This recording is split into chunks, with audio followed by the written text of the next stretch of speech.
র্যাঙ্কন মোটরসের রোয়ার 4 চাকার 9.5 ফিট। র্যাঙ্কন মোটরসের রোয়ার 4 চাকার 9.5 ফিট আছে আমাদের শোরুমে।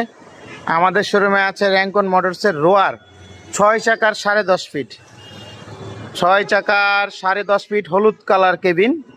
এছাড়া আছে big Bolero, Mahindra big Bolero 20 সালের 7 মাসের গাড়ি, ফুললি ফ্রেশ কন্ডিশনের গাড়ি। নিবেন আর চালাবেন ফুললি ফ্রেশ কন্ডিশনের একটা গাড়ি। এছাড়া পেয়ে যাবেন GMC new model 14 feet. GMC new model 14 feet পেয়ে যাবেন, এবিএস ব্রেক। এছাড়াও পেয়ে যাবেন জিএমসি 12 ফিট হাত বদলের একদম ব্র্যান্ড নিউ কন্ডিশনের গাড়ি, মাত্র 2100 কিলোমিটার চলা গাড়ি। এছাড়া আছে BML 14 feet, GMC brand new 12 feet. এসিএলের এই গাড়িটা মাত্র দেখাচ্ছিলাম। তো আমাদের কাছে আপনারা ক্যাশ ও কিস্তিতে অনেক রকমের গাড়ি পেয়ে যাবেন। সরাসরি চলে